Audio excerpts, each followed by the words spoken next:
Now I did you wrong, girl. Now I did you wrong, girl. I'm sorry. Sort of a New Year's Eve. Should've known better than to sleep with your best friend. Are we recording? Yes. Oh shit.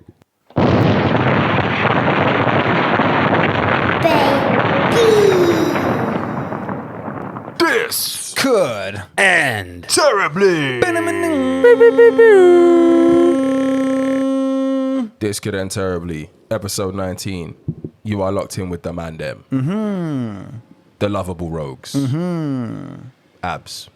Johnny. hello. Tommy. back again. We missed you. Yes. We love you. Yes. Thank you for all of the continued support on all of our streams. Yes. You guys are doing God's work out there. Amen. And we are not even getting started, motherfuckers. That's what they say, right?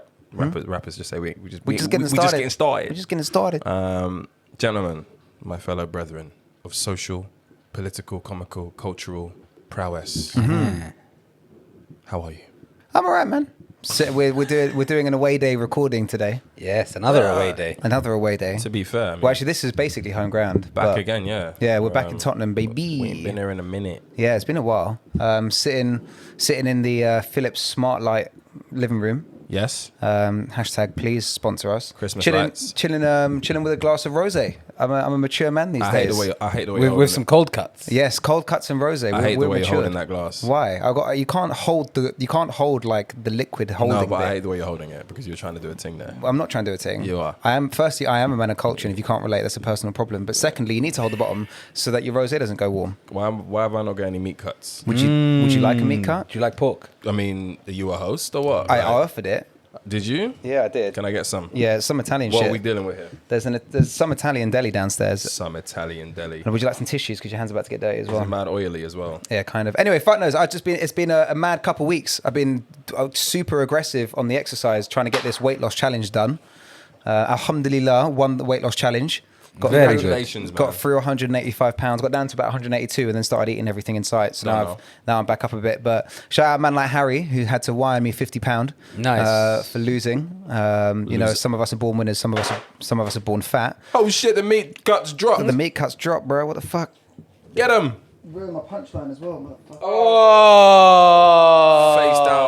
Face down on the meat Face cuts. down. That Do meat- we? Fuck it, 3 second rule. Yeah. 3 second rule. Well, I do 5 seconds, but yeah, either way is blessed. What come?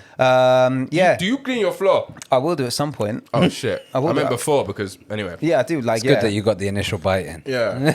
yeah. Max is Max is quite a clean freak, so he'll probably smell that you dropped the meat and get out of Just run into the room. get out of Verdansk and just come and fucking start mopping up. Yeah, I've been doing so just going over ham on exercise, getting this challenge done, and now it's done. I'm happy to get fat again, but I did have to buy an outfit for the wedding coming up. Yeah. Well, I mean, how's that going? And I've now lost 2 inches off my trousers, so Oh, I see you're a size 36 now. 30 firstly, that's rude. 33 waist, that's what's up. Yeah, I think that's me. I'm a 33, 34. Yeah. Anyway, Tommy, Yes. how are you? Very good. Very well. Had my second jab today. All jabbed up. Don't know the Feeling dance. secure. Are you speaking Russian yet? No, not Russian, but I've bought a spate of Microsoft products. Yeah. So 2 jabs in, all good. I started recently watching Sopranos. I don't know if you guys have ever seen that before. Yes. I've I've been meaning never- to get around to it. I've never seen it. It's the single greatest show of all time. So this is what people Of course say. I've seen it. Yeah, so I've heard that kind of feedback. So I started. And? So I'm a couple of seasons in. I think I'm like 2 seasons in. Wait until you see the evolution of Meadow. That's all I'm going to say. Okay. I can't say much more because you're on season 2 and it's a bit problematic Yeah. at that point in her life. But I know who you're talking about But because his daughter, Deep. yeah, because halfway through I clocked on that it was her because she was on Entourage. Do you remember? Do you ever watch Entourage? Yeah, She was yeah. Turtle's girlfriend, wasn't she? Yeah. So I'd never seen him. That was on TV the other day, by the way, Entourage. I was just reminded What, how the dope episode? it is. No, just the show. Yeah. Just reminded how dope it is. I Haven't seen that either. What you been doing, man? It's very good. Reading books. Trying to look cultured with your little wine glass, but you ain't watched Sopranos or Entourage. That's you ain't right. cultured. Well, you hold your rosé by the fucking bulb. So what the fuck do you know about culture? You got the culture of a petri dish, I Richard. don't drink rosé. Well, there you are. I'm a whiskey Keep your brother. lectures to No. yourself. How have you been? I am blessed. Can't lie. Tired, exhausted, knackered, but jiggy. Did it? Can't complain. You know what I mean? Life is good. It's fucking dreary and wet as fuck. We've had our summer, it would appear. Hopefully Done I'm it, wrong. done Hopefully I'm wrong. because I only just started hitting up the rooftops in London, and you know, like I missed them. Yeah, I really did. Yeah. But yeah, no, I'm all good, man. I'm all good. I can't complain.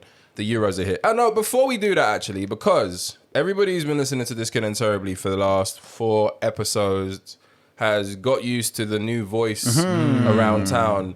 Now, I know that's obviously a bit confusing for everybody. We lost Zav. We brought on man like Tommy, who, if you don't know, I think I've said it, but if you don't know, I go way back with, went to university with him, worked with him, and he did us an absolute solid at the time, coming in and espousing on us all his knowledge. Is that the right word, espousing?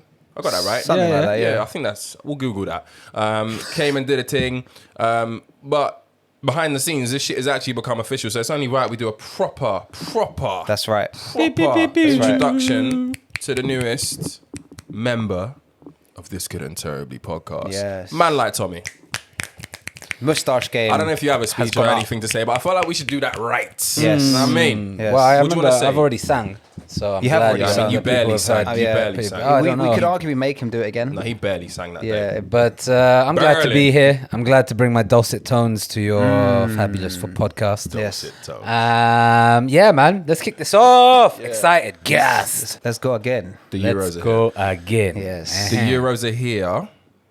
And look, I don't give a fuck. I'm starting this podcast today with football. Is it coming home? If you don't like it, It's switch off coming home. Is it coming for home, 5 Rich? seconds and then switch back on. Is it coming home? It's not.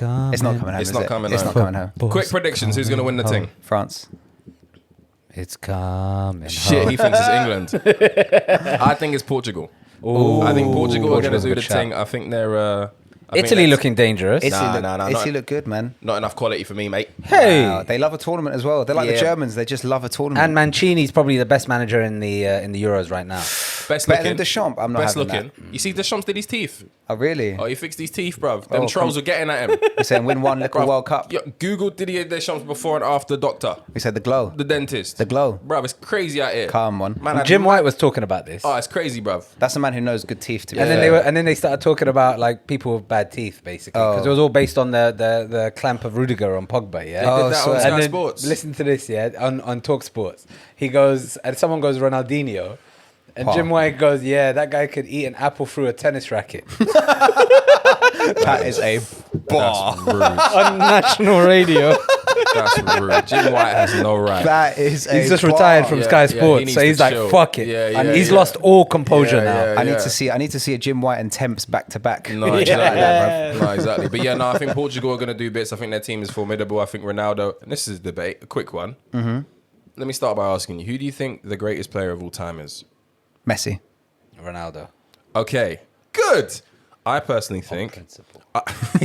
On site. His anti-Latino invective I from personally Tommy. think that Lionel Messi is the greatest player who's ever played the game. Correct. However, Oh, God. I think it's safe to say that should Portugal do bits in this tournament and Ronaldo is able to lift that thing again, I think the conversation as to who the best of all time has to recommence. No, not at all. So they won the last one when he wasn't on the pitch for most of That's the game. not fair, Johnny. That's And you bullshit. know that's not fair. It's entirely true. It's He got factual. injured 20 minutes into the final after leading them there. So let's... And then he part managed of from the the team. touchline. And then he told the coach, sit down. And then he started managing the team. Messi has also had a extremely dog shit team for the last 10 years. And if, Whoa. if- Johnny I think is he on... means international. No, If- Johnny is on some... international. Oh, If- okay. He meant yeah, internationally, internationally. They've yeah. never... They've not had a good team. If Higuain hadn't shit the bed against Argentina Germany... have had a bad team in the last 10 years. I'm about to explain to you why. If Higuain hadn't shit the bed against Germany and in 2 Copa America finals, Messi would have way more trophies than Ronaldo. It's a lot of ifs, buddy. Anyway, Shoulda, woulda, coulda. I mean, Ronaldo's had a better team around I him. mean- and then when he went off, that team won a Euros without him. It's mad chat. This whole... then- What do you mean won the Euros? They won without a final him? without Haram. him. You can't be saying Man stuff like that. Adair stepped up 25 yards in that. you can't say they won a final without him, bro. I mean, he literally wasn't on the He pitch for most of the started game. the game, though. And went off. He also got 20 them minutes there. in. He also Yeah. got them there. Anyway, it he doesn't got matter. them there. It's fine. You could also I mean, I've appreciate li- his genius. I do. And I've yeah, sat, well, it I've doesn't sat, sound in, like you I've do. sat in the same seat at Wembley and watched them both play against Tottenham one year after another. That's the benchmark. And Messi fucking ran us ragged. Okay, not saying much, He but was carry playing on. a different sport. He was playing a different sport. Ronaldo, they both came to White Hart Lane and to Wembley, doppied up man. Champions so League. therefore, Thanks for coming. No, Ronaldo got handled. He's very good. He is the second best, but Messi is clear. He is the best of all time. Okay, so the He's a reason why I genius. said this, and we're not going to dwell on this too much, the reason why I said this, and I made the differentiation between the greatest and the best, okay? Now, I think I said it the wrong way around before. The greatest will probably have to be Ronaldo if he goes on to lift this thing. The best will always be Messi, in my opinion. We have to accept that conversation gets opened up again if he's able to do it. He's still, at 36 years old, breaking all these records. Most caps in the tournaments, most goals in the tournaments. He's 109 goals and 175 appearances for his country. Like, they said that stat the other day, and I was like, I didn't even know man had paid for the team 175 times. Yeah, that's pretty mad chat. 175 appearances. So I think the conversation might have to get reopened, you know. All I'll say is I agree with you, Abiadi. Thank you, bro. While Johnny was formulating that argument, the way he was holding that wine glass was also pissing me off. What can I say? I'm presenting with 2 Petri dishes. And also, elephant in the room, when the heat in the kitchen got a bit too hot with regards to Messi's drug scandal and the Barcelona team and all that, and that lab that like got burnt down and all that shit. Yes. I'm saying, bro. I'm saying some of these elite athletes, Lance Armstrong, all them man there. Oof. Those Russian doctors. Yeah, I mean, Yeah, I mean, if anyone's going to be accused of being a physical freak of nature beyond normal human boundaries, it's probably not going to be but Messi. we've seen Ronaldo do his thing, Talking innit? about? You mean the guy who grew like 3 feet in one summer? When he was 15? Yeah, it's fine. It's mad chat. Fine. I mean, but yeah, it's an interesting debate, but I think that as much as I hate to say it, because he's not even my type of player, Cristiano Ronaldo, I think he is just a very good goal scorer and set piece taker. Yeah, sorry. But I think, yeah, respectfully, we gotta give some respect to the dude if he goes on and does that again. Very average We can't set piece talk about what might have happened. We can't talk about what might have happened if Messi had a better Higuain or a better da-da-da-da-da. Like, Messi's never had a shit Argentina team around him. Let's kill that narrative. We're going to have to move on because you can't base your argument on set pieces when Messi's an infinitely better free kick taker than Ronaldo. It's mad chat. I'm not saying otherwise. He didn't say set piece, did he? He did. He said he's one of the best set piece takers. That was part of your argument. I said that Ronaldo is a very, very good goal scorer and good set piece taker. Very average free kick taker. I don't know. Look, I think it's fair to say that Messi's probably more talented. We saw Johnny's IG the other day. Oh, boy. Since we're talking about set pieces. Man throwing stones from a glass house I know, over I it. saw Jesus that. Christ. That's good 3 points. Don't lean back, bro. Man did Head over the ball, my G. Man did the rock away before he took that pen. What I didn't know, Rich was in the stands at Stamford Bridge just shouting over the bar.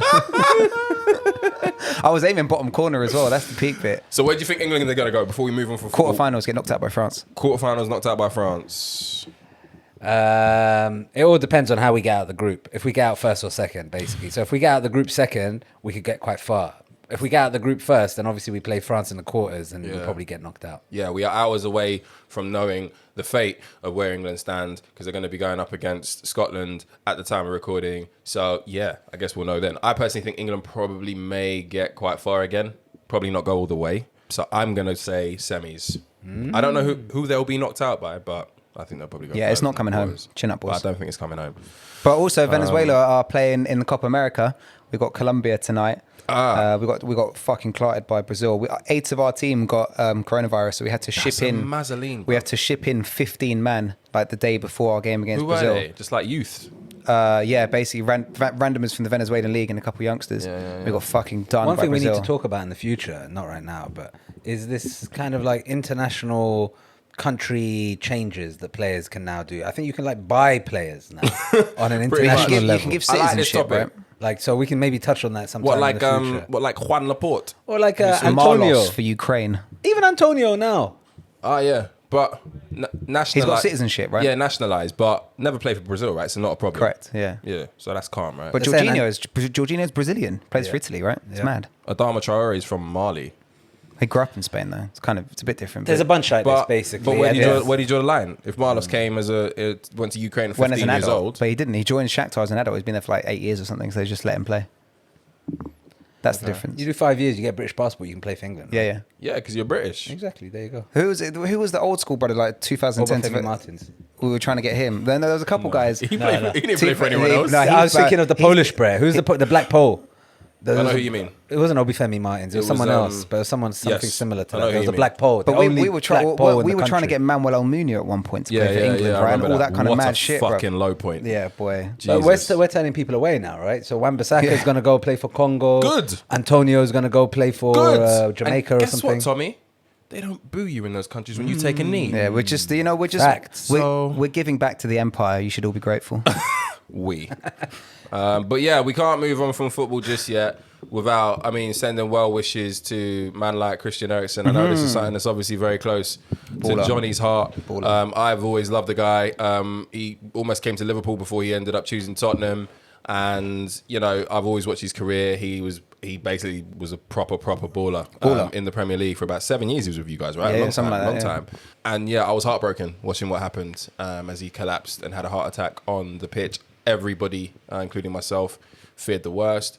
And obviously for me, it was very, very triggering. Obviously, my dad was not a 29-year-old physically fit footballer, but obviously it very much triggered me. So it was super, super upsetting, but gladly he is here still to tell the story. Amen. Football career is probably over, but guess what, man? Like, it's time to spend it with your family, Amen. right? Because life is too short. Amen. Go away, get your badges, come back, still have a long, long career in football. Don't put yourself under that risk anymore. Amen. The bag's secured. Yeah, these things that cannot be explained. Mark Vivian Foe, Fabrice Muamba, Quensa, all of these players who have either collapsed and died on the pitch or collapsed and then died off the pitch or survived in Fabrice Muamba's case. Most of them we can't explain. All we know is that they end up with a friggin' defibrillator attached to their heart for the rest of their lives. A daily blind. Or if they are lucky enough to survive. We don't know how to explain it, so when these things happen, we have to take stock. So I'm just happy that we're able to report this from a perspective of Christian Eriksen still being alive, because Amen. that would have been an absolute tragedy had we lost one of the living football greats and a Danish legend. And live on TV. Live on TV. Anything to add? Just thank God he's alive, man. It was man, hard for to real. watch. It's hard, people of a certain vintage will remember Fabrice Muamba going down on the pitch at White Hart Lane. 76 minutes. Yeah, and you think, fuck. He was dead for 76 minutes. Yeah. But Ericsson apparently was only gone for like a minute or two. They got him back. And whoever the production company is running the cameras, zooming into his face. Man. Wild. With his eyes wide open as was he's UEFA. convulsing on the floor, and then zooming into his missus crying as she's running onto the pitch like it was fucked. But thank God he's all right. Shout out Simon Kjær as well, who started giving him CPR Danish captain. on the spot, gave him CPR, and then told the rest of the team to come around him so the cameras would stay off him. What presence of mind. Yeah, man. Bro, What leadership. I did first aid, as you man know, like 3 weeks. 3 weeks of first aid. And I was watching on TV and I'm like, I would have panicked. I was trying to, in my mind, recreate what I would have done in that situation, and I would have fucking panicked. And imagine all your nerves and adrenaline running, playing the first game of the Euros at home in front of 30,000 people, and you've still got the presence of mind to go straight into CPR and then get people around it. Boss, big move, Simon Not all Kjær. Shout heroes out. wear capes, man. Big Yes. up Simon Kjær. Where do we go next? It's actually been like slow news week, man. Yeah, I'm not a little gonna lie. bit, innit? There's not been like too much stuff going on, to be honest. But one thing that obviously has been going on, and I always say this, but I'm going to say it again: we are not the COVID podcast, but we're still living through it. So we're going to have to give you updates from time to time. That's right. What can I say? We had a situation where we were all getting ready to free up ourselves on June the 21st. Free the British. Finger banging in every corner of every Witherspoon all across the UK. Let's go, baby. I don't know about you, but that's what I was on. I'm joking. Didn't we settle on another term? We weren't going to use finger banging. I thought why? Finger blasting. Yeah, Finger we'd blasting? cancelled But finger what's wrong banging. with finger bang? That's better than blasting, no? I don't know. I think we'd had an off-pod meeting and cancelled that term. Banging sounds more consensual than finger blasting. Banging sounds like you're not putting enough work in compared Yes. to blasting. Yes. Yes. Maybe people don't want to be blasted. Maybe people don't want to be banged. Actually, no, that's ridiculous. Exactly. Yeah. Anyway, we were all getting ready to free up the ting June the 21st, but then we started hearing about the horribly titled Indian variant, which was thankfully renamed the Delta variant, Correct. which was creeping up in cases and took our, I don't know about the R number, but took our daily case numbers to sort of that region between 5 and 10,000 cases a day.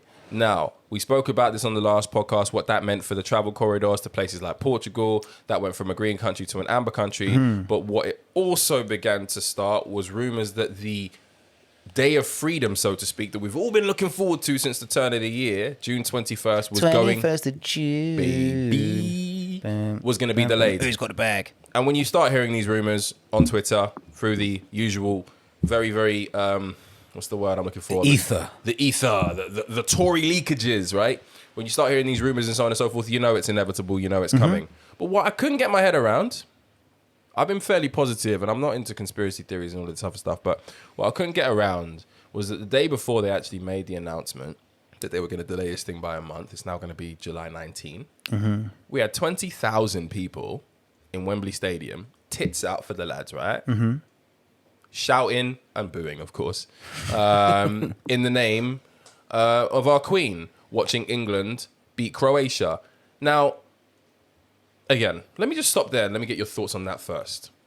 I think science has proven that booing black people doesn't spread coronavirus, so that argument is moot. Fair enough. But yeah, I don't know. It does make sense. It does make sense to push it back, because we can't risk another overload of the NHS. And really, like, all these people fucking bitching and moaning, these little snowflakes. Like, what can't you do now? What can't you do now? Okay, it's a bit inconvenient having to book a pub and sit in tables of 6 indoors and whatever. But like, what are you missing out on? Just deal with this for another month, and then we can actually get back to it properly if we can get the NHS to cope. If we get enough people vaccinated, then the NHS won't be overwhelmed and we'll all be all right. But just fucking relax. But isn't that at odds with super spreader events like Wembley Stadium last Sunday? So I think the balance of evidence suggested that these mass events, if people follow the guidelines, don't actually spread. So they had the government testing that festival in Liverpool. There have been other instances of events that have some level of spreading. It's not like people are packed into Wimbledon, for example, even though they're going to be just fucking stupid, but people are still relatively spread apart at Wembley. It's a big stadium, right? There's not a lot of evidence that those kind of events actually social distancing is still in place in the UK. So social distancing, it's meant to be, but but it is, right?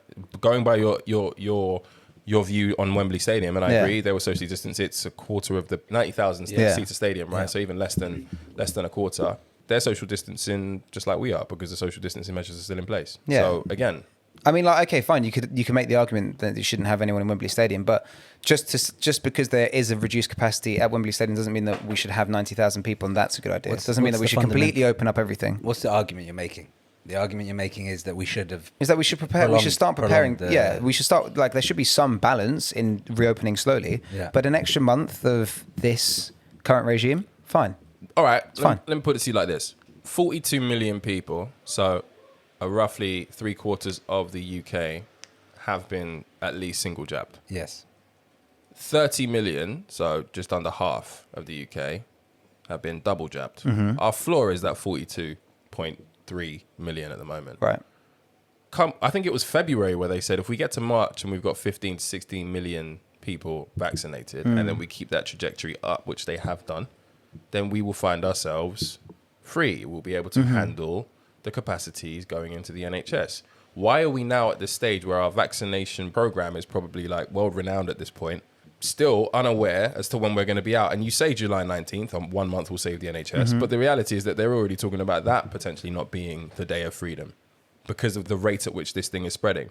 At what point do we say that the people have done enough and that we've done our bit? At the point where the NHS is no longer at stress or at risk of buckling under pressure, right? That's the point. They're not at that point though now, right? No, but you have to get ahead of the curve, right? We've already been locked down twice because we failed to get ahead of the curve, and we delayed and we didn't act early enough.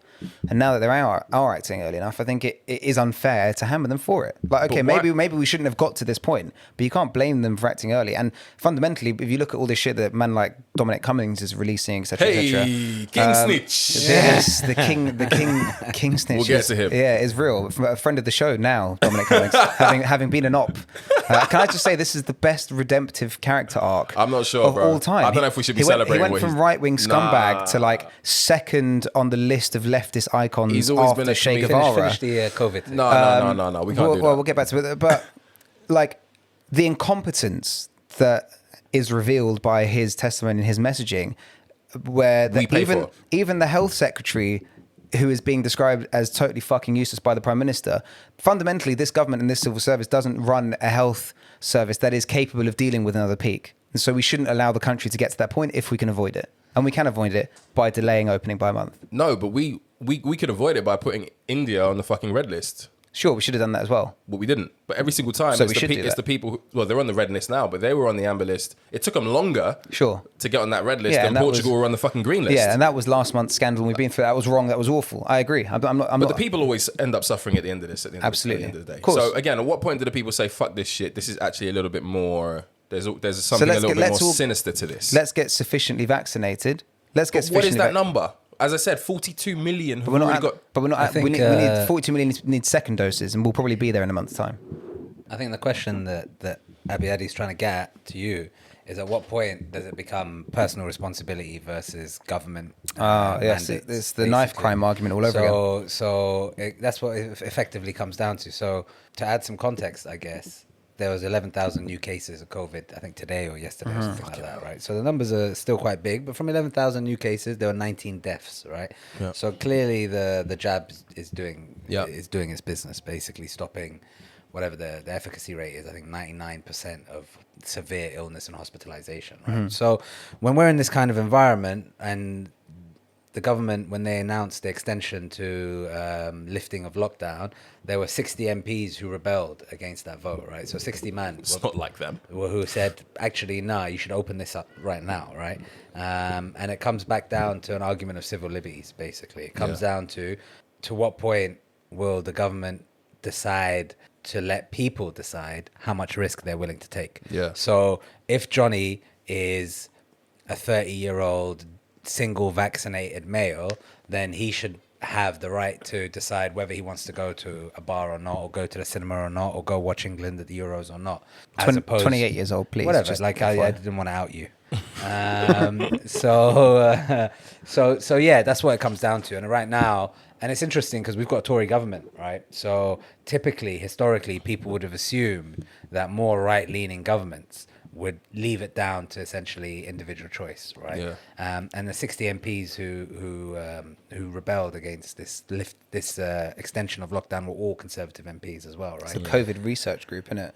I don't know exactly it's which another. group it was. It's the rehash of the European research Yeah. group and Northern research group. Either bullshit. way, what they're arguing is basically something that is starting to make more sense to me as it is, I guess, to Rich, is that when we got to a point of 65% vaccination, how much longer do we really have to wait? Like for real though. But we're not there yet in terms of second vaccinations, right? You need 2 jabs. We've known this from the get-go. No, but once again, 60% of the one country is jab- double jabs, move on. No, but But not bro, at all. the 15 million, 16 million target at the start of the year wasn't for double jabs. It was for single jabs. Okay, That's- well, and that's just my- because jab. it was wrong back But then. you're talking as doesn't if mean it's right now, yeah. as if single jabs have no effect. Yeah. Single jabs Have some effect. Have substantial effect, right? Single jabs also significantly cut the risk of hospitalization. Single and jabs are the reason why the severe R illness. rate went down. Exactly. Like, But it's So- now going back up again. yeah, of course. So the we got argument- because this of the fucking new variant. triple mutated variant, right? Yeah. It's not because of single jabs. It's more because of the new variant and the transmissibility of this. Yeah. new- Anyway, so like without this new getting variant. into like. Oh no, we're doing conspiracies, no, Johnny. I'm not doing conspiracy, but you're doing the conspiracy. But without getting to high level epidemiology, this is how viruses evolve and mutate, right? They become more transmissible and less severe because viruses can't survive without hosts. So they learn to adapt in a way where they get around quicker, but they don't kill people off. Yes. That's fine. That's going to be the natural trajectory. The vaccine is going to speed up our resilience to that trajectory. And I don't mind waiting 4 weeks. What are we losing out by waiting another 4 weeks? Well, I mean, people can go from doing a 30-person wedding to now an uncapped wedding. There's no limit on weddings anymore. They've removed That's that. my point. Doesn't that sound crazy to you? If Yeah. if the point is that we're trying to reduce So it the goes back to social Wembley. distancing and the transmissibility, Goes back to Wembley. Calculated risks. You reopen bits slowly where you can. Yeah, sure, we'd like to get society back it's to normal. pandering. It's So you let pandering. back what you can. It's carrot and stick. We know it's carrot and stick. Lockdown further for another fucking month, but you can get married now. It was the same thing last time. You But can do this isn't funerals now. lockdown. You can't reasonably claim this is lockdown. Well- we're allowed to go out and get battered and do whatever the fuck we want. Okay, there's some restrictions on checking into We're places. not really. We're not really. All of this household mixing and all this other stuff that people are doing, they're doing it irrespective of the actual rules. But you can go to the It's just- pub it's with a not bunch about- of mates and sit outside, and it's a group of 15, right? Yeah. Okay. So that's think fine. you But that's can. not. But that's You not. can 15. You can But that's not outdoors. I don't super think spread. 15 is the number, is it? Outdoors, yeah. Oh, No. outdoors. From how many different Outdoors, households? yeah, of course. It's not 15 from 15 households. It's 15 from 2 households or Oh. some shit like this, right? Fuck So this. basically 90% of everything that's going on right now is happening illegally, basically, right? Exactly. And that's why you feel like it's not a big deal, because 90% of things that everyone is doing, not you or me or just generally, actually are flaunting COVID restrictions, Yeah. basically, right? Yeah, yeah. Because you can get together with 15 people outside if you're from 2 households or whatever, right? But if there's 6 households there, you and 5 friends or 8 friends or whatever, you're breaking rules, right? And there's a lot of pubs and bars also playing it fast and loose, right? So if everyone was sticking to rules as legit as we should have been, right, then you'd have felt these restrictions much more than you are now, Yeah. right? And that's why you feel like it's not that restrictive, but it's because basically we're not following the rules, and probably why the R rate is also now starting to increase. People we're getting to a fatigue, and I think people aren't understanding the rationale of 65-70% coverage, but yet stay at home. Yeah, so then communicate it better. It's all about protecting the NHS. Do we an know- extra month It's protecting not the about NHS. Do we know protecting what the that NHS. target is? But I know sorry. we've got that natural floor of 42 million because obviously those have been vaccinated at least once. But do we actually know that number? Have they communicated the number that we need to get to? They as probably a have, but I don't country? have it top of my I head. don't think they have, bro. Well, I mean, 'cause, we're like, that also would- that- we're also giving them some credit. Maybe they don't know that number. And this right? is the fucking Sage and all thing. the So we rest could of it. potentially be in this situation indefinitely, and that's just like, well, nah, we're being discouraged to fucking use. We're paying all these taxes. We're basically being discouraged to use all of the things that our taxes are paying for, like the NHS system, da-di-da-di-da-di-da-di-da, with no sign of when this is going to fucking end. At what It's not point do just you the say NHS as well. It's literally everything you pay literally for. everything you put your tax money for? Like, come on. Like, at what point do we say, bruv, maybe invest in the NHS a little bit more so that the added capacity can be fucking handled instead But of it's not an literally- NHS thing anymore. We've got to, like, the first wave, the second wave, that was all protecting the Yeah. NHS, right? And I think broadly everyone agreed with that. But right now, we're not at a stage where the concern is the NHS being overrun. But it is. or- That's what the whole point of the extension is. It can't be when we've got 14 deaths a day, mate. It literally can't You're getting be, ahead of the that curve. can't be You the just said that concern. we've gone back up to 11,000 cases a And day. again, because of the 60-70% vaccination rates, 10 people die. Okay, but there is And fewer hospitalizations. Everyone knows by now there's a lag effect on cases and deaths. All right, if we're now up to 11,000 Yeah, but this cases, variant's then been in going 2 or around for 3 a weeks we get we get to the higher death. Either case. way, all I'm Death going to rate. say is I am very glad to see Johnny what's the word? Vociferously defending a Tory government. This is what I like. All chest as well. Yeah. You know what I Man mean? said he was going on White Boy Summer with Bruv. Dominic Cummings. You heard I heard that. You heard Dominic I Cummings is heard now that, in I with heard that. Chet Hanks and the man. And he's got a +1. leftist icon. You're going to be shacking out with Bojo. Yeah, well, here I am drinking Rosé, defending the Tories. Maybe So, like, maybe I am gentrification. So like you're coming home from work, long day of work, stress. Yeah. Just earning bread, making Well. all the cheddar, right? Producing the cake. Fondue. You come home and your Stilton. wife, you come home and your wife is porking the neighbor. Oh, haram. Would you rather that neighbor be Boris Johnson or Dominic Cummings? Have we already got to relationship advice? Ross, what a question. Would you rather? I'm just saying, like, would since you rather? that's your homie, yeah. Quick, Cummings. You'd rather it be Cummings. Yeah, 100%. Definitely not. Snitch or hero? Definitely not. Crazy. How did you get to coming? Well, you'd rather Boris has put your Yeah, because at missus least away. Boris, you'd be like, he's prime minister. And he's got track record of knowing what to do with his penis as well. Exactly. Saying Boris is a gallus, so He's you don't got, mind. yeah, We exactly. don't know if He- Dominic is. Dominic isn't. Bojo certainly is. This is mad chat. And he's prime minister, so you could be like, oh, I was seduced by the power. What the fuck has Dominic Cummings got to seduce you with? Dominic is scary looking, man. Scary looking. It's the soft Geordie accent. It makes my stomach turn. Yikes. But you fuck with Chris Whitty like that as well. Like, you're weird, man. You got some weird crushes, bro. I got a thing for bad hairlines. Crazy thing. What can I say? Snitch or hero? Public icon, man of the people, a man above Westminster. Fundamentally, I thought, right, when he first went in, and we're not going to stay on this too long, I thought that when he went in, that he was pulling strings and that he had true power. It's quite disappointing to see all these text messages and WhatsApps and emails and stuff leaked, knowing that he didn't actually really have much power. In well, how to he say things. definitely had I guess power. my he definitely view- had power. He had definitely an had enormous power. amount of power. Well, then, I'm glad you guys said that. Well, then he's a punk to me then, because Why? him coming out after he got sacked and then being like, yeah, they did this wrong. I told them so. It's I think the Bruv, point. get out of here, man. Get out of Get here. out of Get here, outta man. here, Like, mate. come on. If he had power and was Yeah. pulling the strings, he was fucking complicit in everything that went down. Oh, sure, for sure. Don't jump out and be like, yeah, them man are the bad guys. I'm the angel. You fuck out of here, bro. Yeah. So For sure, he's complicit. So he's For a snitch, sure, right? there's This a is like complicity. someone doing a deal with the FBI, and they're still a fucking criminal, yeah. But Yeah, for real. but they're just giving info, and For what real, and the for real. just because No, but he hasn't done a deal. That's a bad analogy. Well, 'Cause- he hasn't 'cause done he's- the deal this time, He's right? renegading it. Yeah, he's He's just renegading. doing it on. He's WikiLeaking. Yeah. Assanging it himself. 100%, and I hear you, but the point is that just because he is also an asshole doesn't mean that what he says isn't true. Okay. Right? He is giving good information. He's giving good colour. The stuff around Matt Hancock fucking lying to cabinet and not having provisions to people, that's good info. Whether or not he was also complicit is secondary to the quality of information. Yeah.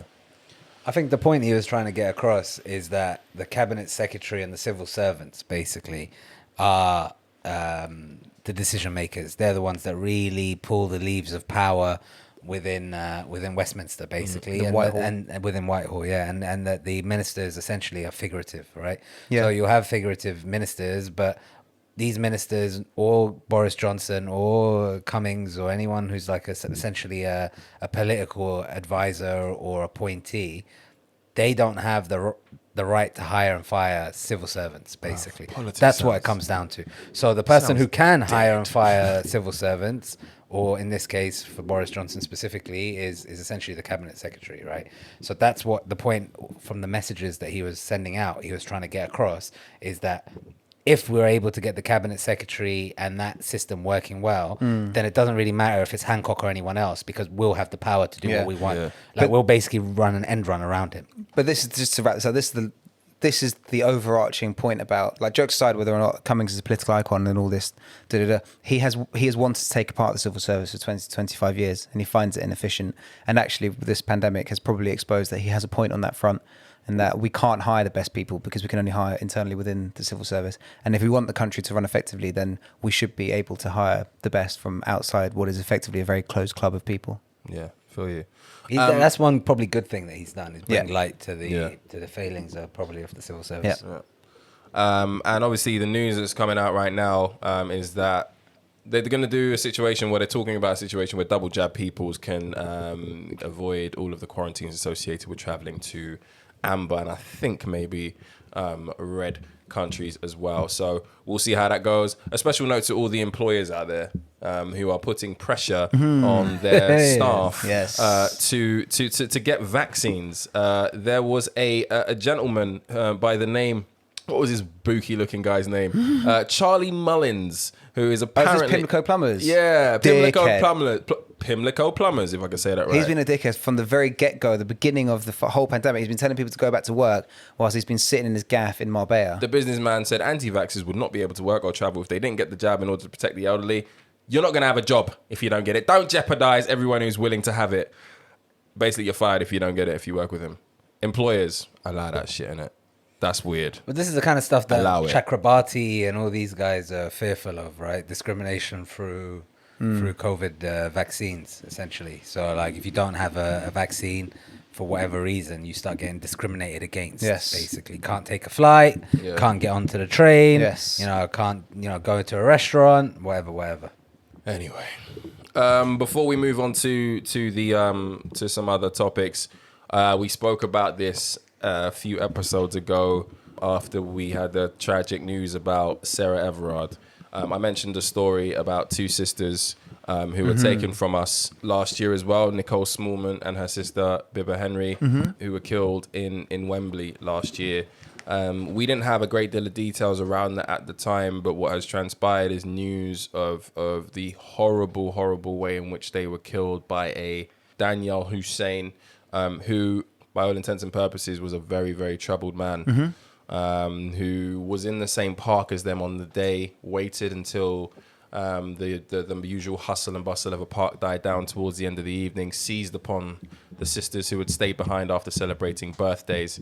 And then it turned out that he had actually some sort of demonic pact to sacrifice 6 women every 6 months in order to gain some sort of untold, unfathomable fortune. To win the lottery, wasn't it? To win the lottery. Fuck me. So So he's a serial killer. So He was on the way. I think he was this on the the way. first. Yeah. Oh, he was only on the did way. one. Yeah. Where he got the 2. So But he yeah. got the 2. fine, yeah. And he was on his way. Clearly not. Closure is a weird word, but I guess even in situations like this, getting the justice that you deserve, even if this person is likely to go down the whole mental route in terms of sentencing and so on and so forth, is welcomed. So prayers to the family. The court case at the Old Bailey is ongoing.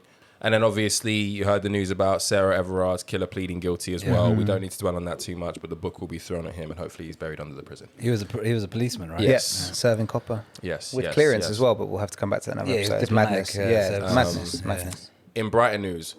Well, just before you move on from that, there's also, I guess, something that we can touch on in the next pod. See, Johnny just hit the microphone with his fucking wine glass. It's trying because to of the way pause he recording holds it. so I can go and pour more But rosé. but yeah, I don't know if you guys saw that the police were called institutionally corrupt. Yeah, it's the Daniel Morgan report. Exactly. Bro, I wanted to get into that, but So I didn't get a that's- chance to read it all properly. With a special shout out to Cressida Dick. Yes, Mrs. Dick. Yeah. There's basically, this is a real life version of the last season Of Line of Duty. They got it right. Jed They got it- Mercurio, bro. He's got an inside track. He man. must He do. has to. He has yeah. to. The thing is, I really hope that there actually is a fella called Ted Hastings walking around Scotland Yard just shouting Jesus, Mary, Joseph, and the wee little lamb at coppers. No Wee donkey. spoilers. Yeah, the wee little donkey.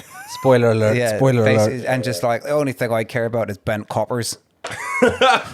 But yeah, basically they're bent. And who knew the Met was bent? What were the chances? What a report that is. Yeah, read into that because that's crazy. We're not going to get into it too much. We're going to let the details ripen before we come and Yes. chop that up. I swear. We can just add the Met to the conspiracy episode. Yeah, for real. And now we're going to talk about a topic which actually kind of missed me, and which is a massive surprise given how close I live to it. It's a topic that is on the minds of many a Londoner, many a New Yorker, because these are two places amongst many that have had this issue arise in various different pockets of their cities. We're talking about gentrification. In Brick Lane, more specifically. Now, for those people who do not know, more than 7,000 people have objected to plans to build a shopping mall and corporate offices on part of the Old Truman Brewery. So if you know Brick Lane, you must know Old Truman Brewery in East London. This site, which was formerly the world's largest brewery, is now a home to art businesses, independent shops, galleries, market stalls. If you ever go there on a Sunday, amazing food from all around the world, and restaurants. Now, the owners of it wanted to build or plan to build a 5-story office building, rooftop, storage space, gym, and a shopping mall across the road, of course, from Brick Lane. But obviously, lifers from East London, Brick Lane residents, heritage groups, residents, etc., existing business owners have said that the plans are not keeping with the spirit of the area. And this huge work will have ramifications on the views of the landmarks, but also the wider topic of it eventually starting the course of gentrification in an area of London which has quite rich heritage and history. Now, gentrification, as you are, I figured we'd do this by giving a broad definition of what gentrification actually means. Gentrification is defined as a process in which poor neighborhoods are transformed by the entrance of middle-class occupants who trigger a socio-economic uplift in the surrounding area.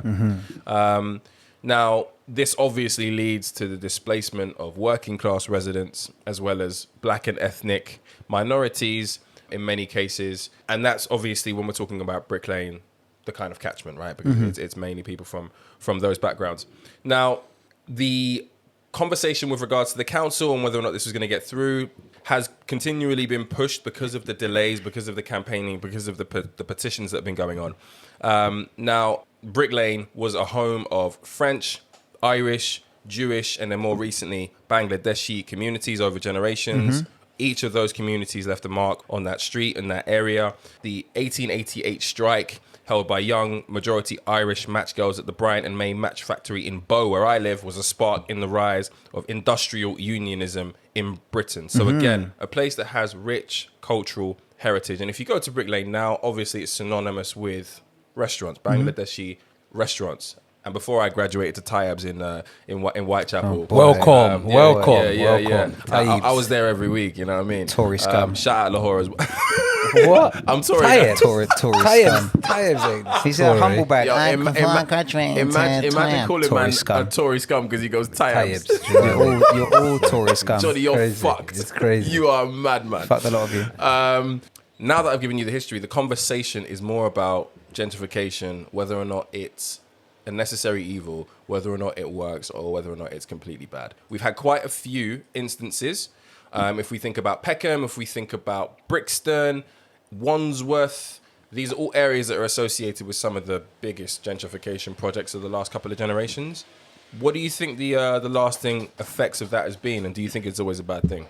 I just want to say, firstly, shout out to the match workers of 1888, 100%. the women who sped up the process or really gave birth to the process of industrial organization in this country. Very similar, actually, to the forgotten history of the Russian Revolution at the beginning of the 1900s. The first organized protest against the Tsar in Moscow was on Women's Day. It was on International Women's Day, and it was women factory workers who led protests, having been told by the men of Moscow not to do such a dangerous thing. So shout out all of our organizing women around the world for lifting us into social prosperity. The more organized gender clearly taking the lead on that one. Yeah. Gentrification, what is it good for? Absolutely nothing.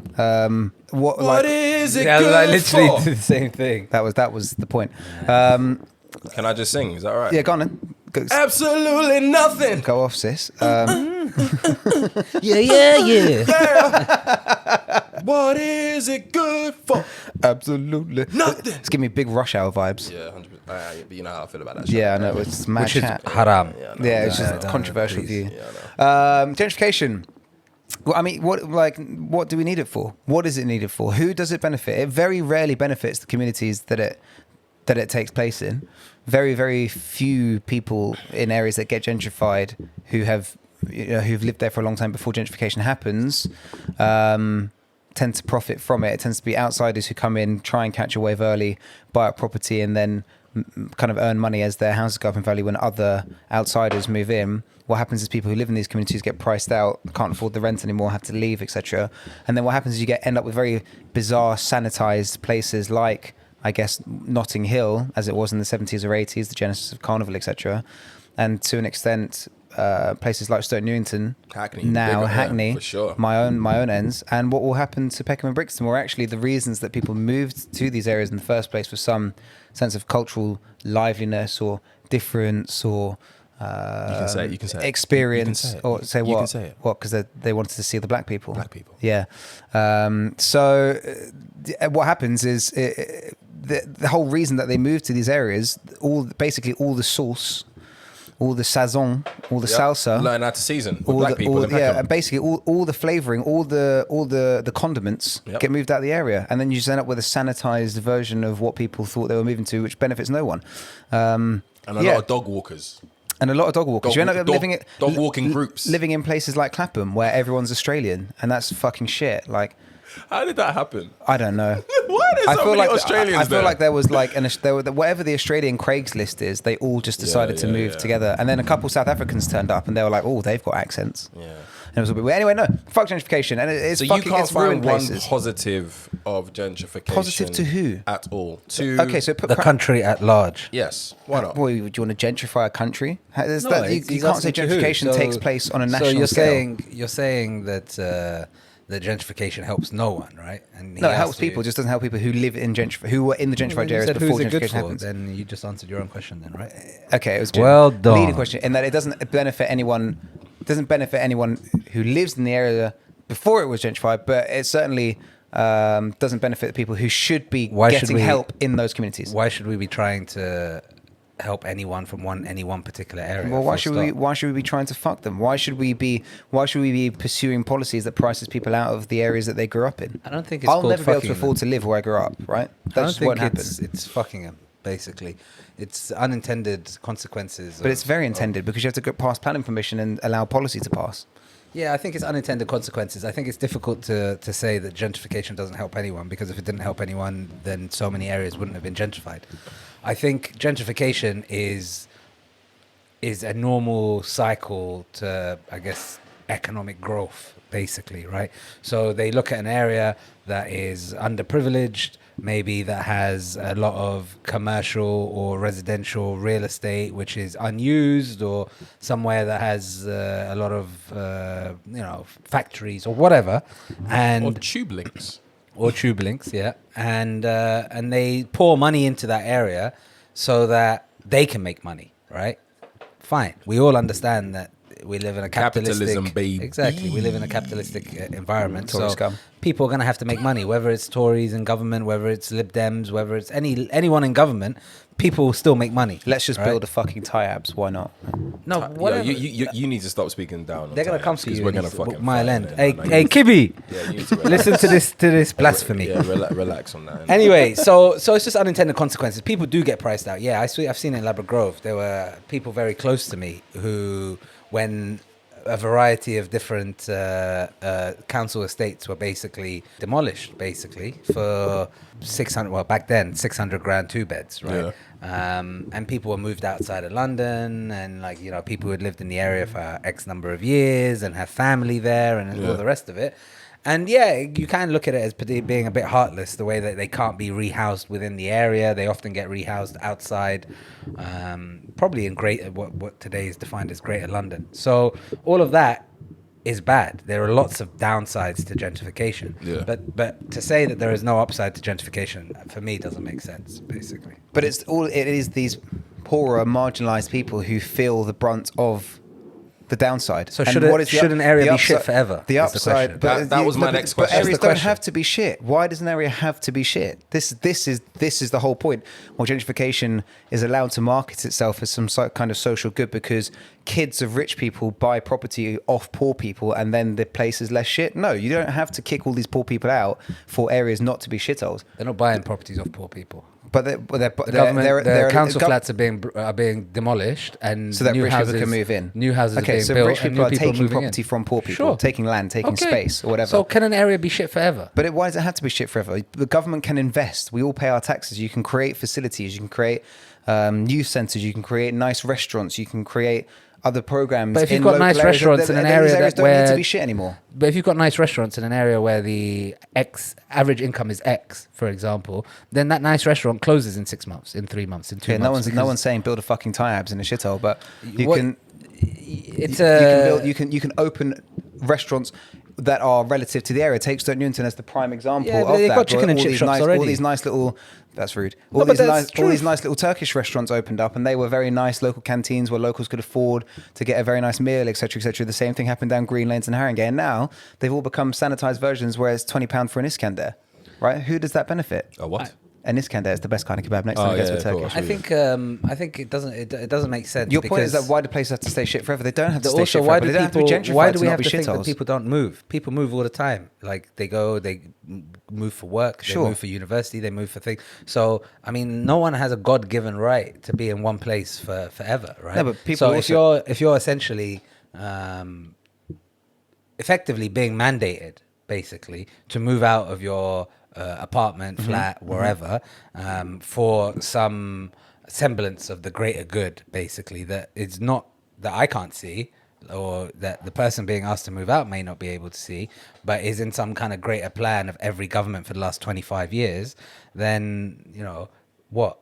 But again, who does the greater good serve? The greater good already serves people of means. It tends to be people who aren't of means. It tends to be people who are socially, economically less developed than people who move into their homes who get kicked out. It's totally unfair. It's an imbalanced equation. These people who move into areas could afford property in other places. And, if people So do you want to think one move, of the so hold on, going back to Tommy's point, sorry, where he said that, you don't have a God-given right to stay in one place. No, you don't. But people do like to, be in their community and grow up in a Sure, particular place and have their agreed. kids if they can. Why should they be forcibly moved out? But if they own it, they don't get forced out, right? So is the ideal situation for just people to own their stuff in these areas? Well, but so this goes to a wider argument about the utility of council housing. But just because somebody pays rent to live in council housing doesn't mean that they should just be subject to the whims of the council selling off that Literally, land to a that's property exactly what it developer. means. No, but they because are- if that's someone's living in my flat, which I've rented out to them, they are liable to my Private whims. property. It's private property, right? It's exactly the same. Same- When you same- enter a same- contract with same the concept. with the council, when you enter a contract with the council, then it's exactly the same. If they decide to next week that they're going to rehouse you, right, away from X house into another property, just raise the price they because could do, or of raise the market price. value. Yeah, It's no different to me as I could, in fact. I've been offered renting out my place to the council, yeah. basically, who will then guarantee me X rate of rent, basically, for a 3 to 5 year period, right? So, in fact, it's probably beneficial to me as a private landlord to rent it out to the council rather than privately and make more money in the long run, right? So your argument to me is a bit too idealistic, basically, is what it comes down to. Yeah, ideally, the government could pour thousands or billions of dollars into all different pockets in London that are underprivileged. Sure, that could happen, right? But there's also not a huge upside for the government for that happening, right? Whereas with these gentrification programs that they've got in place, tax receipts are also a big reason why the government want this to go down, because once a new development has been produced, then the amount of money they make from stamp duty, the amount of money that they raise from VAT, from the nice restaurants and all the rest of it that you said, also helps us as the public, right? The greater good. So then that means that if you're having to pay whatever it may be for public funding, then you've got more tax receipts to play with. Non-starter of an argument. You're basically, even if we take the model that you're talking about to be true, you're just concentrating richer people closer to each other. Sure. Right. So you're not actually concentrating richer people into London. Not necessarily closer to each other, but into more central parts of London. Okay, fine.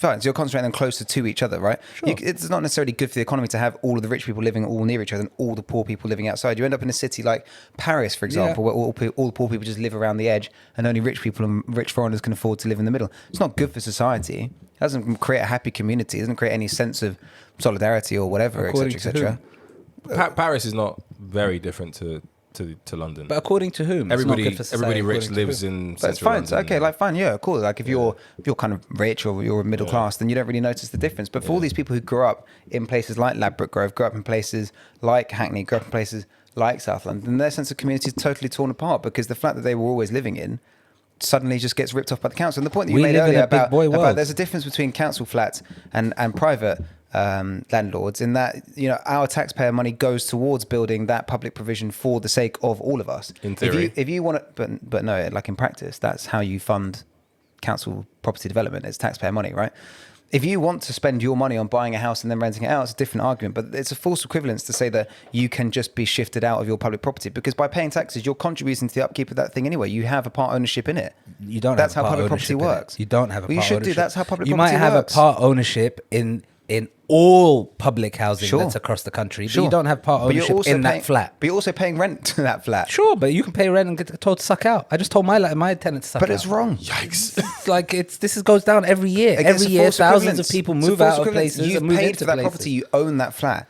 What you do with it is your prerogative. Okay. It's different to kicking people out of social housing. But it's not, because the council does that every day. The council every day in a non-gentrification manner, like in a state where it's nothing to do with gentrification, they will still rehome people on their own prerogative. They don't have to get your buy-in before they relocate you. That's basically what it comes down to. So it sounds like gentrification is basically always going to happen in capitalist societies. So yeah, and that's fair, and it's good for some people. Sure, it's okay, fine. It's good for people who already have means. But you can't tell me that like Hackney is for the better for all the fucking kids that I used to go to school with who took the piss out of me for being poor, for being from Hackney, now being able to buy a house in Hackney and wanting to move here. Does Hackney benefit for these rich kids moving into parts of Hackney? How does it not benefit? Because it removes the cultural fabric of what the borough stood for. There's a new cultural fabric. It's just new. There's a new cultural fabric. And it's inauthentic. Why is that wrong? Because it's authentic totally after 5 years. Johnny wants more black people in Hackney. Firstly, obviously, but secondly, it's a totally sanitized version. What, there's no rich black people, you're saying? That basically black people can't afford to... Oh, is that what you're saying? Well, that's what he's saying. Basically, That's the what only you know what I'm gentrified... saying. Yeah, literally, the only people who are affording gentrified places are white middle-class people. Never said that. I actually never said white. I said middle class or rich. Ultimately, Whatever there are Asians whatever inference that you make into that is your But there are is your own. Asians, there are blacks, there are whites, there are a variety of different multicultural races who can afford to buy in gentrified areas. Right? Yeah. It's not only white middle class people who are coming into these areas and making it sourceless, as we're trying to allude to. It's the same way people talk about vicious cycles. There are also like cycles that perpetuate, right? So yeah, it could be to take your argument that mum and dad who lived in Brick Lane, who worked, let's say, non-skilled jobs, then sent kids to university. Those kids have now got decent paying jobs and they may be able to buy in Brick Lane where their parents are being gentrified out. In that kind of scenario, cool. But it comes back to that kind of golden circle where the tax revenues, the government is winning, the individual who can afford to buy, to your point, is winning. And that is not only basically middle and upper class white people. Good talk. This conversation. Good chat. Good chat, guys. Good chat. Pat yourselves on the back. No. Yeah, no, but honestly, there are petitions, and we can actually put the links up. The petitions and all the campaigning was supposed to sort of end, as I said, when the announcements were supposed to be made around April time. But you do have an opportunity to get involved, to make your voice heard. We'll provide those links. But if not, you can just type in Save Brick Lane, either as a hashtag on Instagram or on Google, and then you can see what you can do to help. And on that point, Save Latin Village as well, the only Latino space in North London, other than Elephant and Castle, is here in Seven Sisters, and they're trying to sell off that market to private developers to turn into flats and gentrify Seven Sisters. So fuck that. Save Pueblo Latino, Save Latin Village. Big up my people, then. I want to make a sound. See if you can catch it. That was quite good. That was quite good, to be fair. It's back, baby. Yeah. Back, baby. I got text. Message. Yes. Can we get Ovi back in, because he's like a model man to me. Ever since I fell in love with him. Did you? Yeah, fair play. He's a good looking bloke. Like everyone else. Yeah, he was also super cool. It's not Yeah, about, he's cool that's it. It's less about his looks and his overall physique. It's just good vibes. Just good vibes. He's a good egg. Unflappable. He's a good egg. Just chill. He's a good egg. Like, There was that legendary scene where his thing was getting hotted up, and he just scooped calmly her up. just scooped her away. G shit. Yeah. G shit. It's true. But yeah, I'm sure you're aware, because our listeners are lit, that Love Island is here, coinciding with the Euros. Oh my God, It's bro. 2018 all over again. Oh my God, bro. Not really got much to say, but what are you looking forward to the most? I'm looking forward for one blonde girl to tap another blonde girl on the shoulder and say, "Can I pull you for a chat?" Yep. And they get into a 20-minute deep and meaningful over why one of them's talking to the other one's fella. Yep. It's the drama, Mick. I just live for it. Yep. Yeah. The return of Isle, the Jewish god. Eyal, yeah. So this Is he returning? No, he's not. This is quite frustrating. So, like, obviously, we're a funny people, right? Like, we're charming people. You look like him a bit. But that's racist. We're talkers. We're charming, funny to do. We have our upsides. What? They managed to. Is that what they say about you? Like you lot are meant A to whole be people's, like right? you, We're charming, and what was the other word? funny. Okay, that's what they say about all of you. Yeah, Okay. like you lot are meant to be fast and good at music, but Track record. not all of you can sing. Situations will arise in our lives. How about that? They managed to pick. And you see me run. Yeah, true. They managed to pick the least charismatic, least funny Jew in London. I fucked with him. Yeah, I mean, he's a friend of a friend, so I probably shouldn't pour him too deeply. But Is he now? Yeah, well, obviously it's the community. Come on, but yeah, it's I had to don't. let that one go then. You make a wise decision. If they're gonna pick another Jew, I'm available. I'm here. Like I'll back Love Island. Yeah. Why don't you apply for that stuff? Single Johnny, you should be applying for first dates, Love Island. I actually know someone else who went on first dates. Also, I know someone on first dates. Also a Jew, but a much more charming one. Big fan of his. Yeah, I mean, if I was a single guy, Take Me Out would have got the application. Jeez. Take Me Out. Take Me Out. Nah, would be you the do one. Love Island before Bro. Take Me Out. No, yeah. So they actually say that statistically speaking, Fernando's, bruv. What? Bro, Love Island is a career starter. yes. So basically. statistically True. speaking, you're more likely to become a millionaire if you get on Love Island than go into Oxbridge. Shit. Yeah. I think I remember reading 2 years ago or something that more people applied to get onto Love Island than applied to get into Oxbridge. It was I get that. I think But, the Oxbridge more number likely to I think be- is like 35,000. I think. Yeah. If that's right from memory. That many people apply a year. I think so. Holy shit. Something like that. Yeah. A lot of dreamers. What are you looking forward to, Tommy? Fucking. I'm looking forward to a lot of things. I quite like Love Island. I'm I not love gonna Love lie. Island, man. I quite enjoy it. fucking here I for quite it. enjoy Every like year I'm like, I'm not going to watch it. gunning And it's- people out at the it's beginning. killing my brain cells. Grow and up. I'm like, 10 o'clock comes, I'm like, Yeah. Grow It's up. 9 o'clock, right? 9 o'clock. But yeah, I'm looking forward to like passing real judgment real early on these people and then becoming super invested in their story. Yes. Do you know what I mean? Where you start off, you're like, this guy's a fucking waste man. And then it like turns out to be blessed. 5 episodes in, you're like, oh, I hope he gets her, you know? Yeah. Go on, my guy. Yeah, Go on, my exactly. guy. Go on. No, I'm waiting for Casa Amor. That's the Yes, yes. That's the Shout out man like Max. man like Max Inside. walking into the fridge, giving Verdansk a little rest. Come on. Every year it's the script flipper. The whole uncouple recouple thing. Yes. Casa Amore, Casa bruv. Come Amore. on, man. Rule number one. I've actually If you go got to Casa Amore and that thing in there is more pang than your thing, bruv, just do the trade. just do the trade, man. Just do the trade. What we saying, Max? We looking forward to Love Island coming back? Not so much, mate. Not so much.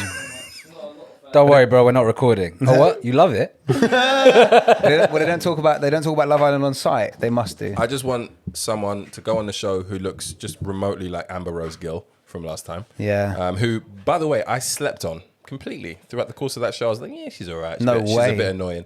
But then when she left, Oh my days. and I really had a look, You fumbled the bag. I was like, what the fuck was Michael from Liverpool playing at? I liked him. Childish. You're You're childish. You're So childish. I actually shoulder charged him in a Simmons in West London once. He's really short. Yeah, he's a but bit of a hench, though. tiny, moody guy. Relax. Well, He's wedge. He's like 5'6". He just bounced off me. It's Well, quite you- jokes. you're He's trying to- fucking tiny. You're trying to make the sun, yeah? Basically, yeah. Okay. Yeah, he's a short geezer. I want to see more overweight people fucking. Yes. I want more overweight people in Love Island. Well, that's full why I stop. said they should invite me, because I tick the minority box and the chubby box. Chubby. I'm not sure you can get away with that. Maybe Or not. minority. Well, More minorities, but less black Twitter getting crazy when the black person inevitably gets with a white person. Look, the numbers are that's stacked true. against us, people. I'm sorry. that's true. You would think maybe like They're like, there should be like how a dare Sharif get with Anna? there Because should be like I fucking hated her. she was the she was worst. jarring. the worst. She's jarring. And actually, I know Literally someone who the knows worst. her, and she's also a dickhead in real Awful. life as well. She By the way, seems yeah. awful. But like, you would think like the first black couple should just get Sharif. tactical. They tried it last year, right? Yeah. Did they? With Mike and what's her name? Oh, but Mike he, and that he, Leanne thing. yeah. So he was a copper, and she He's was obsessed with me. He was a copper, and she was deeply unlikable. Yeah. So they picked. But then they the didn't other pick black two chick good he hooked black up people. with at the end, they're still together today. Yeah. Oh, really? Priscilla. Yeah, Priscilla. Okay, I remember her. She was also Ghanaian, I think. It was like a Yeah. match made in heaven. It's like the producers were like, okay, Mike, we're gonna hook you up. But that's what they do. We're gonna bring in something for you specifically. That's what they do. It's I kind of think like so. first dates. Back in the day, first dates was like a bit of a free for all, but then they got much better at like matching you with Yeah. your perfect person Yeah. and then seeing what happens if you're presented with your I've perfect been to person. that restaurant, Paternoster Chop House. It's in St. Paul's, right? Yeah, it's nice, good steak. Yeah.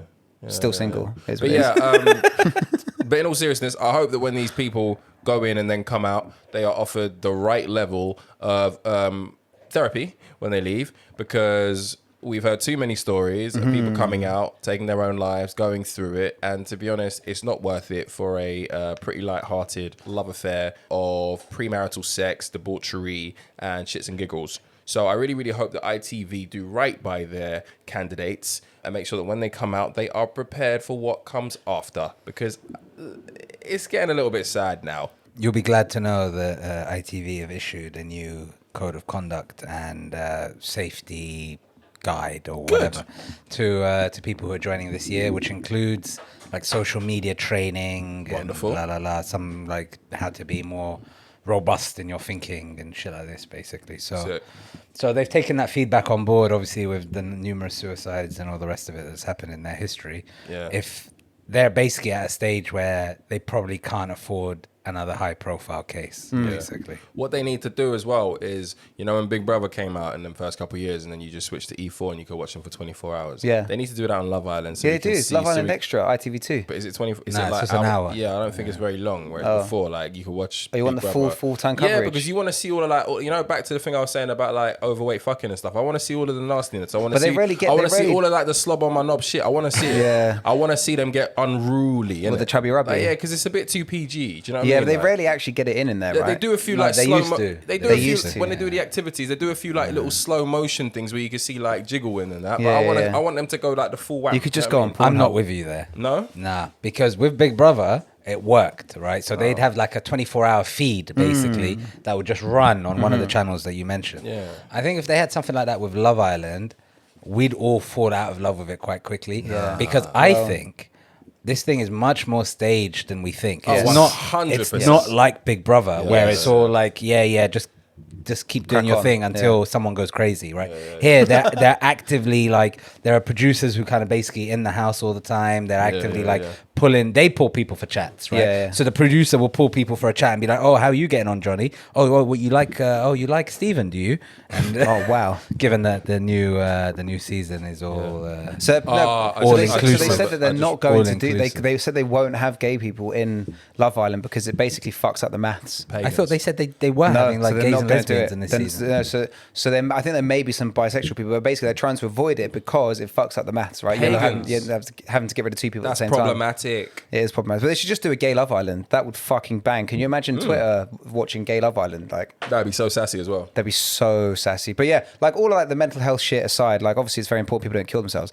I need more dumb scouse blondes who don't know the difference between a country and a continent. That's what I want this summer to be. And Kaz Crossley. I need that was my favourite. infinitely We more need her back. Kaz I like Crossley that. content. I actually saw my man Jeff, whatever his name is, in Kings Jeff? Road a couple of weeks ago, Who's Jeff? and he's got Kaz's original man. What's his name? The his body name does was little videos these Yeah, days. his name wasn't Jeff. Whatever His the Jeff name is. was- yeah. Anyway, I saw I him. thought her with man was Michael as well. No. She went with the other mixed race lad. Yeah. Who was calm, nice guy. He did like loads of football stuff on Instagram. Jeff, and innit? shit. I see him with his new missus in Kings Road a couple of weeks Wait ago. a minute. She I back. thought Michael brought her back from Casa Amor or something. No, it was the other guy. The other mixed race guy, Yeah. racist. Yeah, let me find his name while you talk. Whoever Jeff is, saw him with his new missus in Kings Road a couple of weeks ago. Basically, a B-Tech version of Kaz. Josh, that's it. He's Oh B-teched it. yeah, Josh. Yeah, He's B-teched yeah, it. He's yeah. B-teched it. Poor geez, he's got a B-Tech version of Kaz. And it's He's very another upsetting. G who, like, all of these guys basically from that season. Yeah. Basically, all the guys and all the girls from that particular season all killed it. They were banging. basically. They all got whatever 1 million plus followers. They're all making. It's a I full guess career there now. was no it's a full subsequent career. season to replace them with, right? There There was was. no follow-up. But There was Oh, no you new mean the batch of following year? people. Yeah, But yeah. would you rather have 1 million followers of people who are just objectifying you? Yeah, or yeah. 200 Million followers is cash in the bank. Or 250 fans who actually love you like us and just Fuck get that. terribly. Give me a million. Give me a million pagans, baby. Yeah, to be fair. Anyway, can't wait. We'll be back to comment on it as we record. Yeah. And now we still don't have a jingle, but you know what this is.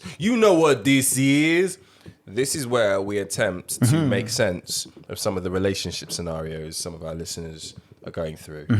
You heard it here first. The agony uncles. That's where we are. That's who we be. Let's go. This week is Tommy. So, well, thank you to the lovely woman who DM'd us this situation. It is a woman, yeah. This relationship advice segment. Yes. We'd love one. Can I just say, We're also I would 3 love- for 3 for women, so it'd be great to get I'd some love to. I was mandem. literally about to say I'd love to get one from the mandem. Okay, yeah. Submit. So it'd be great to get mandem involved. Man, them don't speak about their feelings like that. We That's why we're also, so yeah. flawed. Normalize expressions. Or for we 2021. may be problem solvers, so you face a problem. Solve. Keep Wow. it moving. Yes. Exactly. You're right. A problem shared is a problem broadcast on a podcast. Exactly. Bars. Are you ready? I used to talk to this guy all the time back in 2010. Wow. And we really liked each other. Then he became mean and we stopped talking for a while. What? But began again after a few months because he said he missed me. Right. Okay. We stopped talking again and he tried to contact me, but I told him that I couldn't be with him after everything he's put me through. Okay. Oh wow. I got in touch with him a few days ago. It's been about 10 years since we last spoke. Wow. And he was very happy. We have been talking ever since on the phone, and he's been trying to find out what I've been up to. Thinking about him. He said he loves me, but Oh. doesn't know in what way. Oh. Huh. I got love for her. Yeah. At first, he told me he was single, but then admitted that he'd been seeing someone for a year and a half, and she's been a friend for years. Problematic papi. We spoke today, and he kept telling me he tried to contact me but didn't know how. Also, he remembers everything we spoke about back in the day boy. and keeps telling me things that even I personally can't remember. Wow. That sounds like sauce. That sounds like game. It's That's just like- game. That's great chat. He told me he wants to be friends because he never cheats.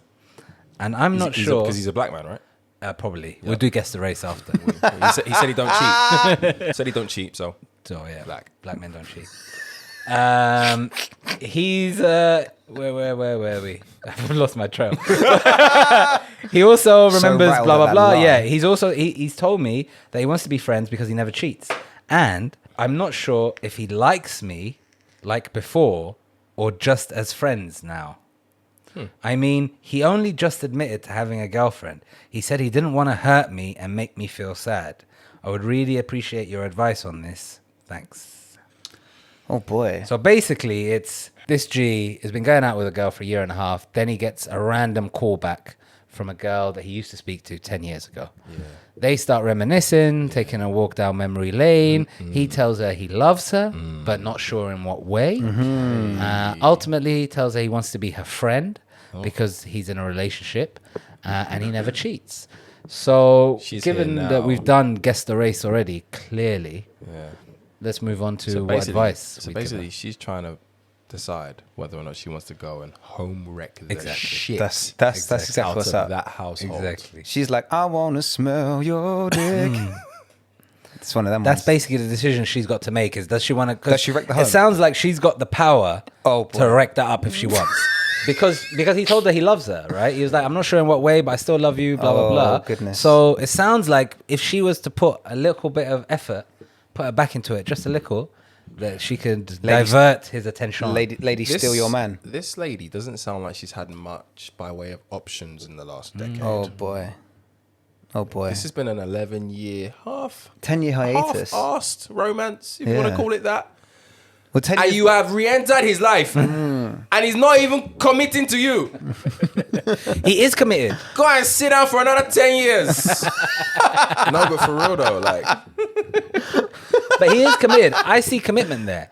So to his missus. not really. If he's dropping bars like "I love you" and speaking to her every day, He's just talking to talk. you think so? Yeah. How are you, sweet pie? He's just talking to talk. Yes. Probably took a nice little mosey down Victoria Park by the ducks in the Yes. canal. He's got Yes. caught up in the moment. Okay. You know what I mean? Okay. He I don't think he's love- lost a little bit. He yeah. don't love her. What does he love about her? Well, he doesn't know in what way he loves her. That's the pivotal thing. He's dropping a lot of That's clues, game. baby. That's game. But this guy's Baby. dripping with game, bruv. Game. Fuck, like the fact that she's still thinking about him 10 years on. Yeah. Is also just Dick. signifies Dick. the game. Yeah. No, it's or dick. the dick. Yeah. That's dick. Yeah. That is probably You never dick. forget. I mean, Going not back that to I've our- ever received. Going back Rich to has our never Guess the forgotten Race. Good dick. Yeah, that sounded wrong. So let me. You never remember. You never. Oh. Rattled. You never forget that. Anyway, Yes. Yes. The good one. Yes. So, this so Habibti, what do we tell her? boy, Habibti's got a problem. Habibti's got a problem still because she's definitely contemplating wrecking this home. This is what she's asking. She's basically asking us to sanitize, to bless, To give the blessing. Yeah, to tell her it's not haram, right? Just for be kosher. Should I go and do this? And then we'll go and bless her, and then she's ordained with the T-set stamp Yeah. of home wreckery, right? yeah. Look, this guy's already told you that he's with a girl and he doesn't cheat. He is trying to give friend vibes. If he wanted, like really, really, really, if he wanted to fuck you, he'd have done it already. So it sounds like he started. So it sounds like he So started she by ain't got agency in this. No, she has got agency. She's trying to wreck If their he wanted to relationship. fuck you, he would have. Wow. No, Yeah, I wouldn't she say wants to that. fuck him. No, I wouldn't say that because he told her he was single to start off with. Yeah, okay, So and clearly he was trying to work his way Yeah, but now towards his it. conscience has come out, right? Somehow, something's happening in Yeah, between yeah. where he's His- admitted it. his co- But initially he went with, nah, babes, it's good you called. I'm currently single. Oh, boy. Do you know what I mean? That's what he ran with initially. But the thing is about like making that decision to potentially home wreck, you really got to hang on to something. You've got to be going into that situation knowing you're really going to secure the bag. If he says to you, baby, that I love you, but I'm not quite sure how, I think you got a decision to make as to whether or not that's really worth the gamble. That's not what I call a surefire bet. You know what I mean? Unless he's laying a challenge on her doorstep. Babe, I know I love you. I'm just trying to figure out in what way. Yes. As someone, I can't remember who it is famous, someone famous said, marrying the mistress merely opens a vacancy. So if she thinks, if Oh, you hear that? If, Nigerian proverbs. Hey. I'm pretty sure it was a white dude, but if she thinks that basically if you convince someone to cheat on their partner with you and you think that they're going to stay loyal for you, then it's idiocy. Firstly, I 100% agree with that. Firstly, right? You're 100% right. But what happens if she doesn't convince him to cheat? What happens if she just convinces him to dash this other thing? She's like, 1.5 years, that's not even that long, blah, blah, blah. She convinces him. We got 10 years. Yeah, exactly. Oh my days. She hits him. But I mean, it's the same kind of shtick, right? Like, then the next guy That's can come not along. cheating, though. If his head's that easily turned, then someone else will turn his head from you. 1.5 years. I don't know. I mean, I don't know if they've even built a home. because they might not be living together. They might not have kids. So, babes, if you want to do it, do it. Fuck it. Don't let these man put you off. I'm on the side of don't home wreck. Not the biggest believer in karma because there's some horrible people who are winning.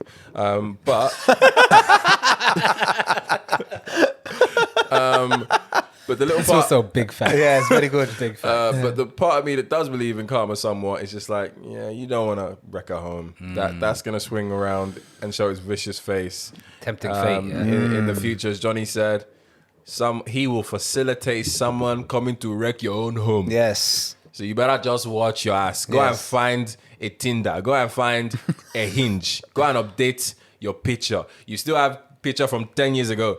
Maybe that's why you don't find a man. Go and update your picture. Stop living in the past. Go and fucking find a man who is single, no kids, no wife. I think you've And that's that. I think you've underestimated her struggle. She's clearly done that for the last 10 years and still has my G on her mind. Shit. All right, cool. 10 So- years of Tinder and Hinge and dates and couple relationships, and still my G's on her mind. Long dick It style. must be dick. Fair play. Mira, mija, I don't know. I think you just got to be careful. You just got to be careful with this home wrecking thing. Like he has. Babes, go after Chinedu. Okay. Oh boy. Firstly, he showed interest, but he has, he's shown levels in it. He has tried to be a faithful black man and remind you that he has a missus. Cuídate on this one, because I think, I'm not sure there's a lot of upsides. I think if you convince him to leave a relationship and then a little something happens and then he ends up walking away from you anyway, you're going to be proper butthurt. Why? Well, because then he really doesn't want to be with you because he actually left someone for you and still fucked off. So you gave it a try, it didn't work out. Well, Right? You said, what's the upside? The upside may be happily ever after. Yeah. That's what the upside is. 30 years of married bliss. yeah. So there It might could be be. a potentially a big upside. I don't know. I say, But look- listen, so if you've already waited 10 years, just wait it out. If they Yeah. break up, jump in first time. For real. Wait it out. You've. I mean, I don't know how much time you've got left, but wait it out a little bit more and see what materializes. Go and get some other dick. You might find I was other good literally dick. about to say, you like, might go find get some other good dick. casual peen. Call me. And casual peen. Yeah. Carry on. Johnny's number is 079. He lives in near Black Horse Road Station. That's where we are, right? Kind of, yeah. Yeah. Is that even a station? Yeah. Black Yeah. Horse Road. Yeah, it's named after me Yeah. and my dick. We're moving on to.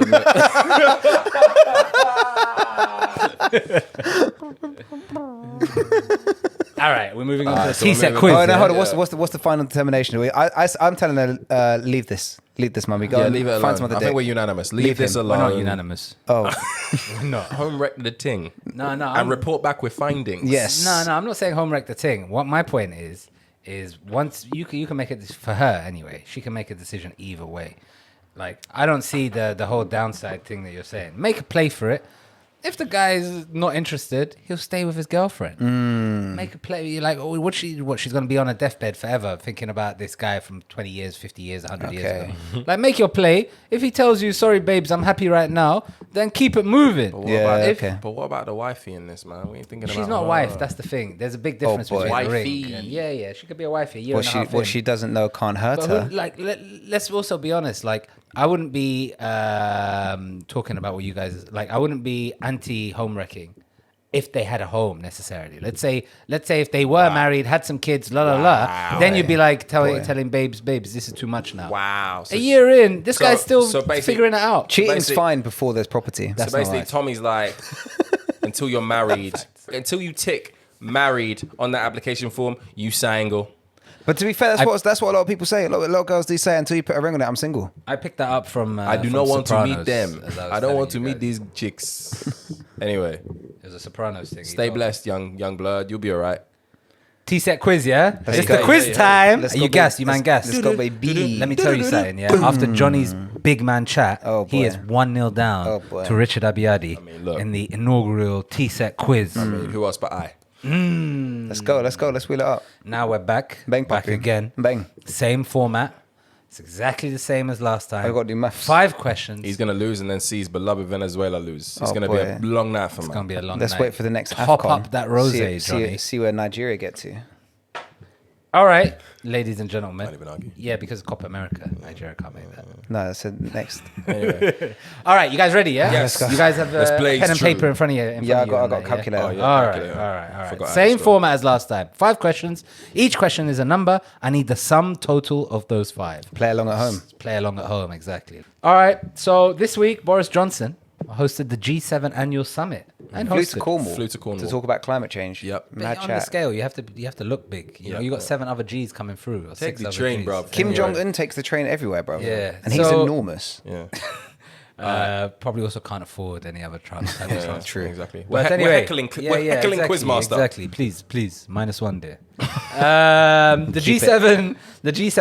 So Boris Johnson hosted the G7 annual summit, giving President Joe Biden an opportunity to meet the Queen. Mm-hmm. But how many presidents, including Biden, has the Queen met? Let's go, baby. All right. So think of your numbers. How many fucking presidents has this Queen met? Write your number down and on to the next question. Yeah. Yeah? All right, question 2. This week, Portugal beat Hungary 3-0 at Euro 2021 with Ronaldo scoring twice. These goals make him the top scorer in European Championship history. How many goals has he scored Got across him. all Euro competitions? Got him. Got All that right, one, add those too. 2 numbers up together. Done now. Let's On go. to the next one. Yes. On to the next one. To the next one. The first treatment for Alzheimer's disease in nearly 20 years has been approved by the Food and Drug Administration, the FDA, in the United States last week to mixed reception.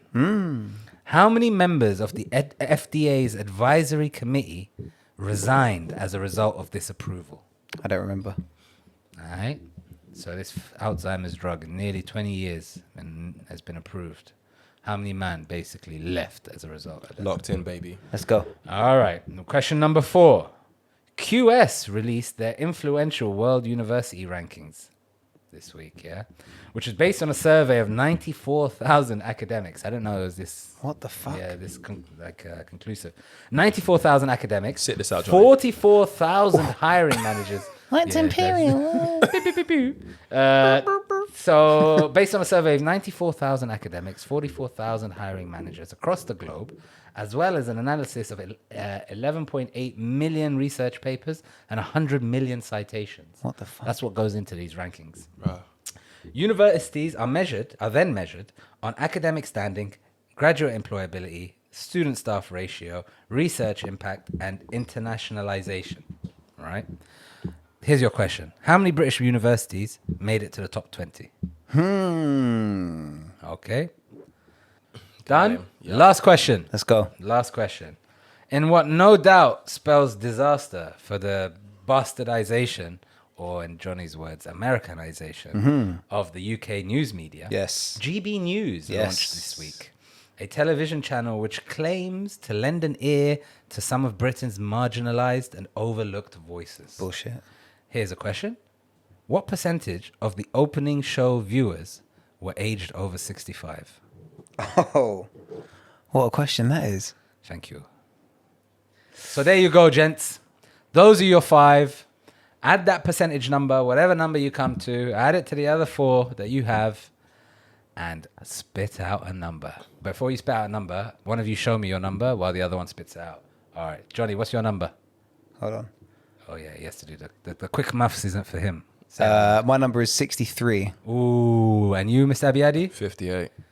Very good, very good. This week, our winner is, drum roll, please, Johnny Vivas. Let's go, baby. Let's go. 84 was the answer Oh, you guys were boy. looking for. You guys are quite far off this week. I was So less far than let's Rich. do a quick roundup. Hold on, can I just say after the slander I received, that fucking imperial degree wasn't worth shit this week, was it? To be fair, you're 1-1. That was a while ago. Yeah. But listen to Let's this, go. yeah? Boris Johnson and his G7 summit. Rude, isn't it? Yeah. To be fair, you were throwing shots. Sit this one out, Johnny. Dickhead. Biden will be. There you go low, we go high. Yeah. I did go higher score than you, dickhead. Touche. Biden will be the 13th president that the Queen has met. Oh, I got did 14. 15th. I went 14. I did 15. And still lost. So Biden will be the 13th president to sit with the now 95-year-old monarch. Yeah. Mad. The White House said, this is how you know the White House always has to front. Yeah? Yes. The White House said he previously met the Queen in 1982. He said, Yes. I've done this before. Yes. The Queen has met every American president since Dwight Eisenhower. Which is mad chat. During her nearly 70-year reign, except for Lyndon Johnson, who didn't visit Britain, basically. Pagan. There is no one on earth. It's thought there's no one on earth who's met as many presidents As the Queen. As the Queen. Yeah, probably. 13 is a strong number. All right, question number 2. Ronaldo has scored 11 goals. Oh, I thought it was 10. I thought it was 10. Because he scored 2 in that game, right? I thought the first one was the 10th. Sorry, I thought the first one was It the was the 9th. 9th, the and the equal, second one was the 10th. Yeah, I think it was the 10th. I don't know. According think to the you're- BBC, it was 11. Well, I think you're wrong. Okay, so maybe the BBC and I are wrong. Does that Second mean, is Does a- that mean I won? No, either way. Second is Michel Platini, who scored 9, and he scored all of them in You the don't same get tournament. bonus points, fucking teachers. That's Paul. all Well, I've facts. already won. But, I mean, why is he adding that colour anyway? I had that 41. down for you, Nobody boys. even. Yeah. I'll give you. I'll actually give you a What? bonus point. Thank you very much. If you can get the third place. For Who's what? third? Who's third? Why? right? What? Well, to both of you. He Oh, said okay. Platini was second. Who's third all-time highest scorer in the Euros? If Ronaldo, Jurgen Klinsmann. Not a bad guess. I'm going to go, just because he banged at the World Cup, Miroslav Klose.